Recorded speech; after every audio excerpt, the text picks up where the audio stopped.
Hello, dear listener. I'm so glad you are here. If you're watching this on YouTube, welcome. Let's dive in. There is a name that whispers through the sands of time, through crumbling temples and hidden ruins, a name that dances across stars and echoes deep in the heartbeat of Earth herself. A name I think is as delightful as moonlight and fierce as a storm. Inanna, Queen of Heaven, Queen of Earth, Goddess of love and war, passion and power, sovereignty and surrender. Her name is a prayer, a battle cry, a lover's whisper, a woman's fierceness. Inanna came into my life long ago. I found her within the encyclopedias belonging to my grandmother Lillian. They had golden covers, glossy pages. My grandmother was a keeper of stories, a woman who taught me mythology as well as recipes, handing down mysteries and ancient and ancestral truths. I spent hours as a little girl turning pages, lost among ancient temples, forgotten queens, gods, goddesses, and artifacts. And Inanna Smith she was nestled within those golden books, and she was waiting patiently until I was ready to truly understand them, truly live them, her myths. Years later, I would meet Inanna again while training to guide women's circles, and then I met her even deeper during my pregnancy, now in a more physical way. And later, I found her again in the wise words of my beloved teacher, Dr. Clarissa Pincola Estes, when I went to study with her at her institute in Colorado, in the United States. I will share some of my learnings on her teachings in our next episode. But right now, take a walk with me. In the first days, the very first days, in the first nights, the very first nights, in the first years, the very first years, we are walking in the sands of ancient Mesopotamia, beneath the golden skies of summer, into the echoes of a world that is both far away and deeply close.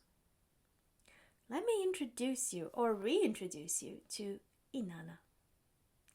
Inanna stands at the edge of a glistening river, beneath a sky of violet and midnight blue.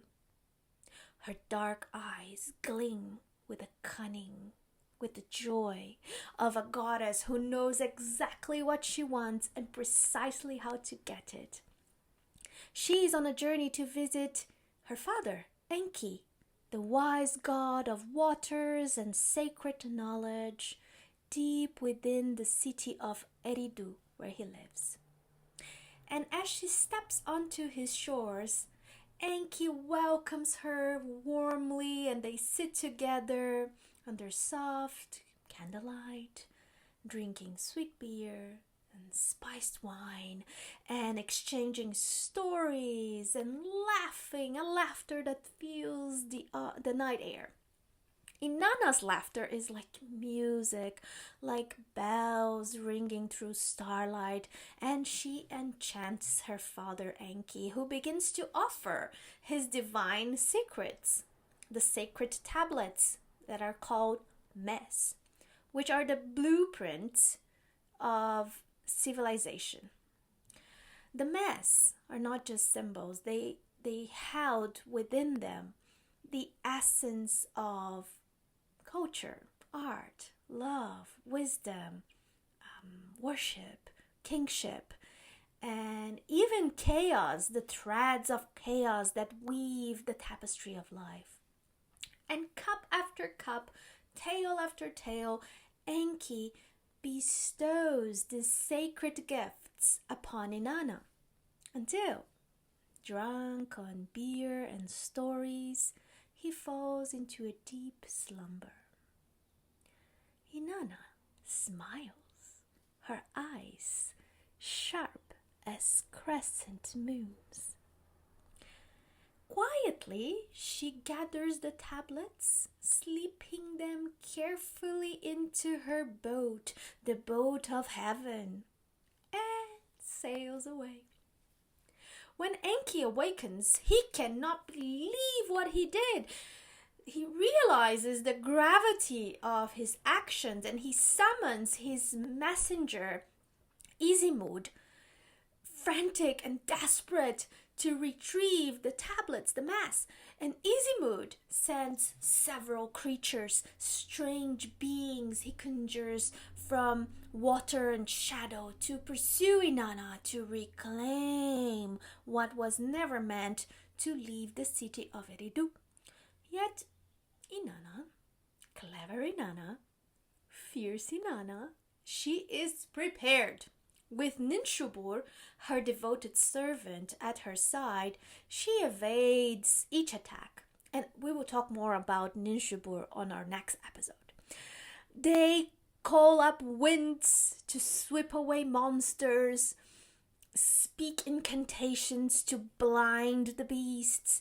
They dance in patterns that confuse and confound the enemies. And Inanna's laughter rings out once again, victorious, triumphant, as the boat of heaven sails toward her beloved city, Uruk.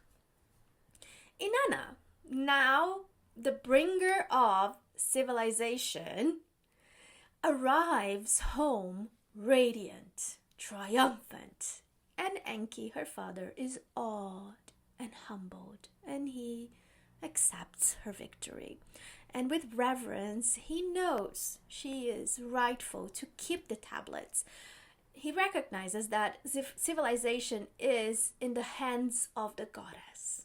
She who dared, who journeyed, who danced to her own drum. And this is not just the story of playful theft. It is the story of a goddess claiming the wisdom that rightfully belongs to all humankind and not just a privileged god. It's the first time we hear about her bold steps into sovereignty. I love this word. But now let's walk further. One morning, beneath a fruitful tree, lush and full, Inanna pauses to breathe in the scent of blossoms and ripe fruit. Sunlight trickles down through the branches, creating patterns upon her golden skin. She raises a mirror, polished bronze, capturing light, reflecting her eternity. She gazes softly, intently, drinking in her reflection like a lover might do. Her eye catches the curve of her cheek, the swell of her lips, the softness of her neck. Her reflection moves downward slowly until she sees clearly her vulva. Sacred, intimate, powerful. And she does not look away. She does not hide her delight, her curiosity.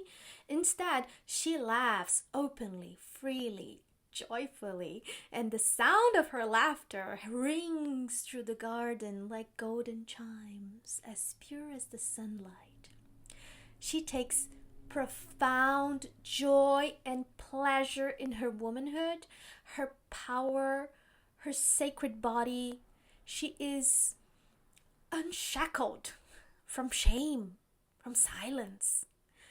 Inanna holds this mirror boldly and that, I think, is a teaching for women forever after about the meaning of self-love. A love that does not turn away from something that is deemed unworthy or shameful or hidden. She shows us how to reclaim our bodies, our joy, our dignity, and that reflection is reflecting a truth that the patriarchy has tried and failed to erase. The patriarchy may have smothered us, but not erased. Have you ever really looked, without shying away at your own vulva? This is not just a question, this is an invitation for you. Now we walk on. Even as a goddess, a queen who delights in her reflection, she knows that shadow follows light. Inanna, bold, radiant, also hears whispers from the deep below. Beneath her feet, the underworld calls. It is a place of shadows, of death, secrets, ruled by Ereshkigal, her sister, who wears darkness like a crown.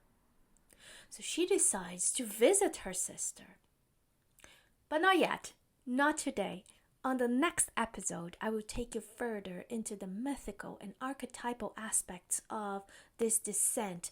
But for now, let's understand and go a bit more into Inanna's history and context. I really feel that is needed before we go on.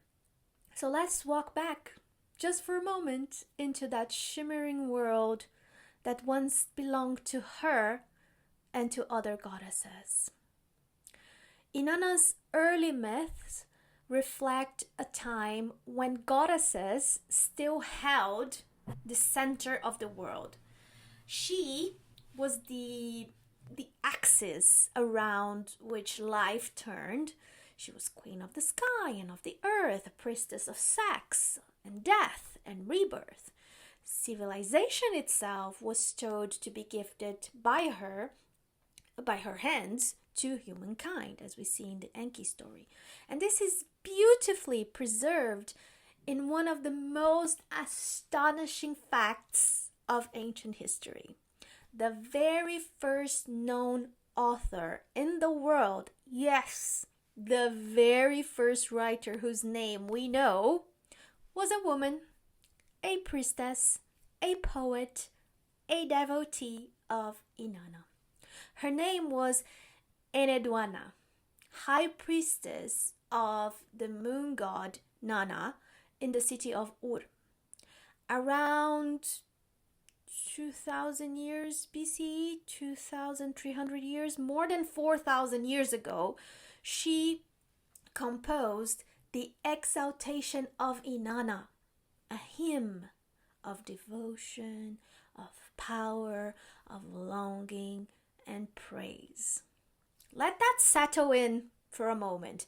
The earliest named author in human history was not a king or a warrior or a man, but a woman writing in praise of a goddess.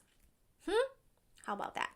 So in her hymns, Enheduanna, she evokes Inanna as a force of the cosmos, of justice, of transformation. She writes, and listen to this. My lady looks in sweet wonder from heaven. The people of summer parade before the holy Inanna. The lady who ascends into the heavens, Inanna, is radiant, mighty, majestic, radiant, and ever youthful. To you, Inanna, I sing. Isn't that beautiful? Oh. And later, when she is exiled and in a moment of despair, she pleads, let me read again. I who once sat triumphantly, have been cast out into the howling wind. But I lift my face to you, Inanna. May your heart be suited for me. Just beautiful, magical. This is a good translation, by the way.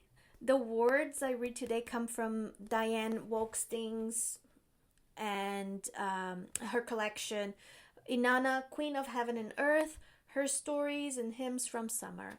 It's a book that first brought these ancient Sumerian myths to so many of us.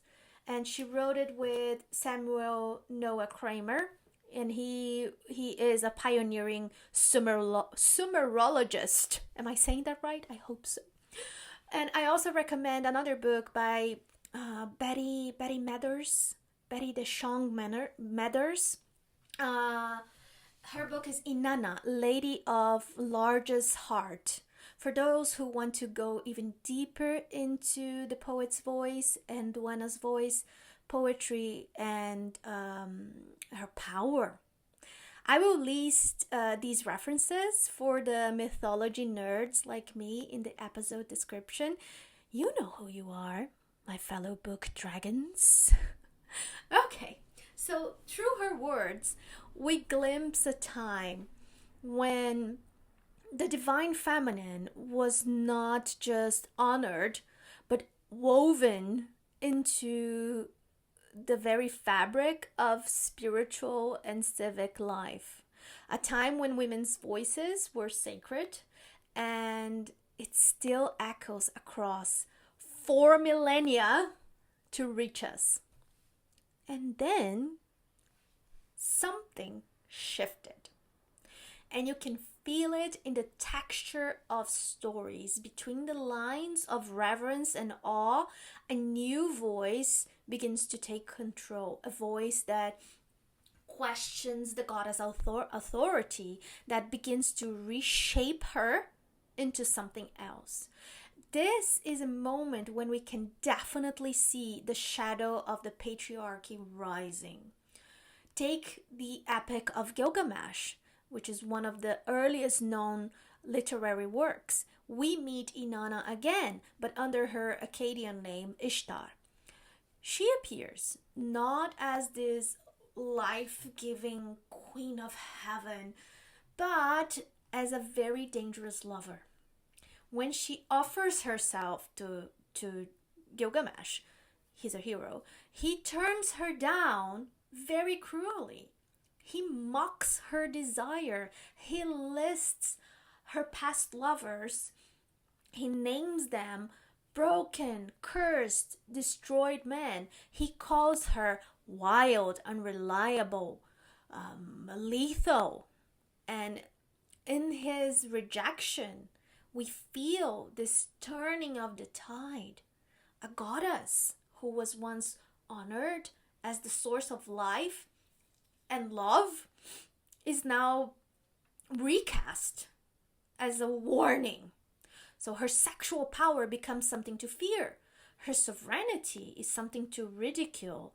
Her stories begin to be retold, not by the priestesses and poets who worshipped and invoked her, but now by male scribes working for warlords, worshipping sky fathers above earth mothers.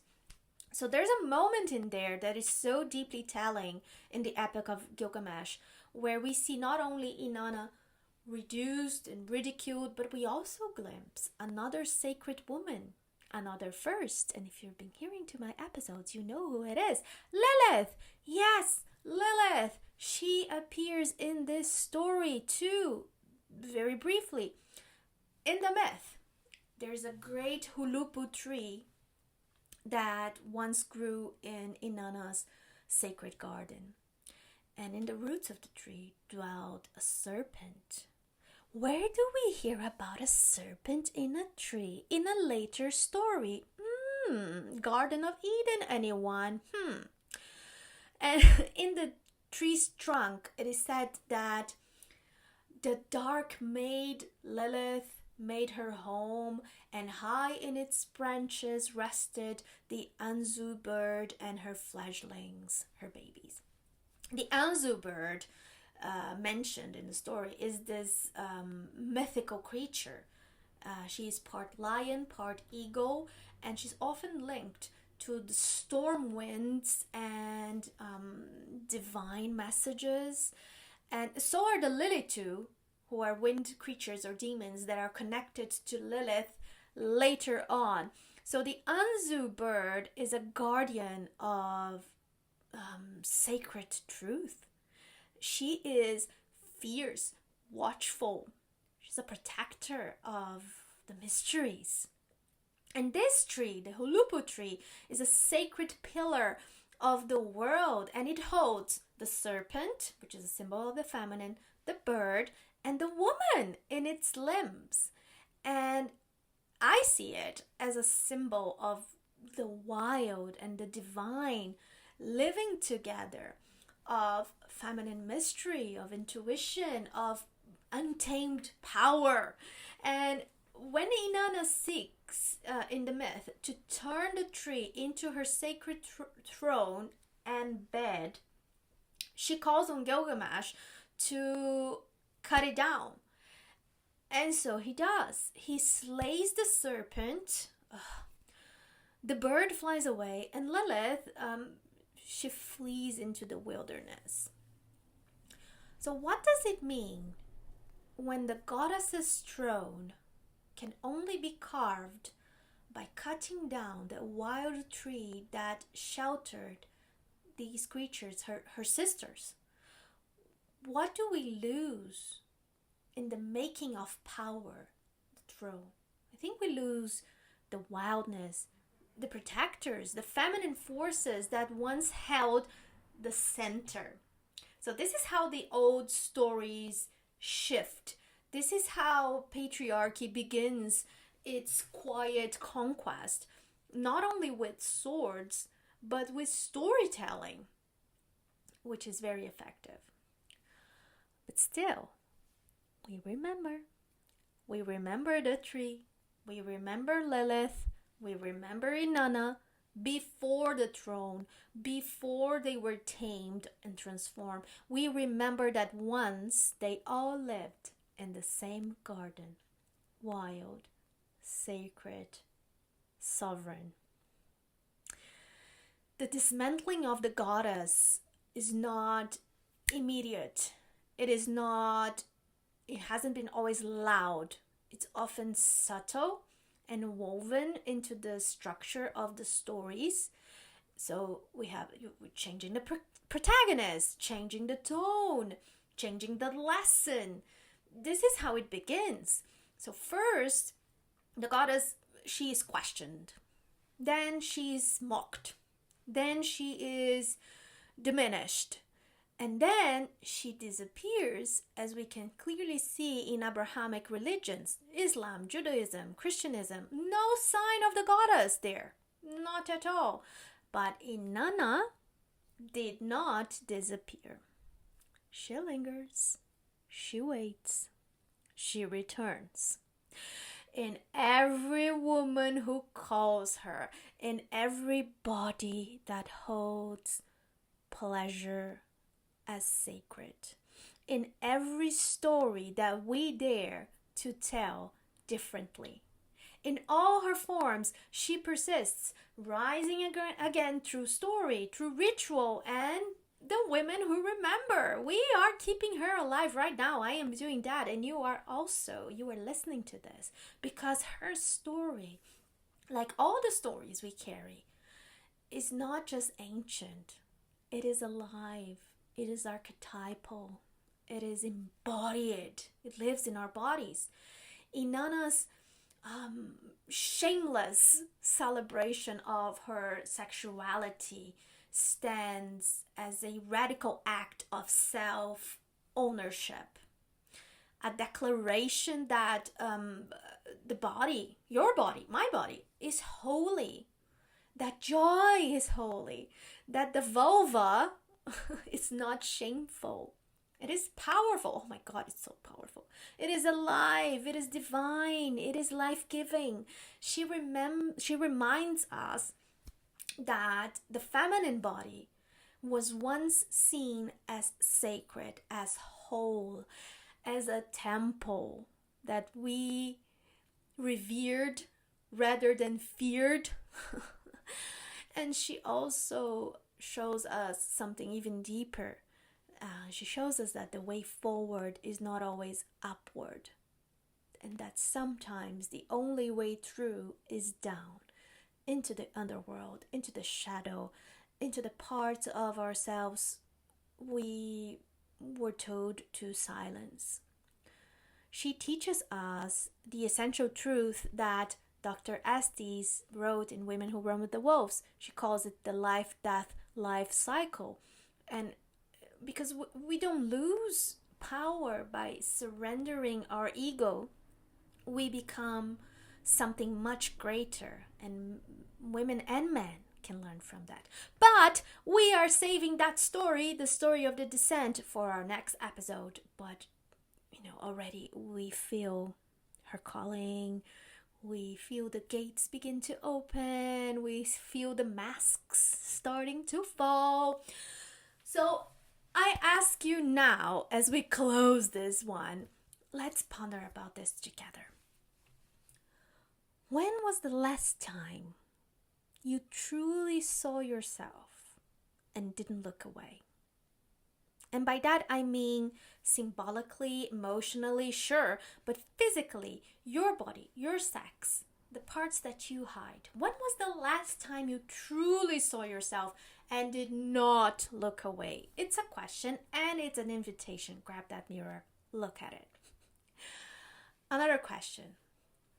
Where have you traded your truth for approval or security? And what would it look like to bring truth back into being? And thinking deeper on the myth, what are your sacred tablets, the me? That is, your inner codes of power, art, love, chaos, creation. What are those, and are you ready to remember and reclaim them? And one last thing, what if your reflection was not a measure of beauty, but a map of return to yourself? This is not just a myth, it is a remembering. Inanna lives in every whisper of yes to yourself, in every wild roaring laughter, in every woman who refuses to be quiet, small, erased. Inanna lives in the mirror, in the garden, in the laughter, in the things that echo through our bones. She lives in you, in me. And this is just the beginning. On our next episode, we will truly descend. But for now, may you walk with her, bold, bright, unashamed, with fire and old, ancient, golden stories. I'm Marianna, and blessed be.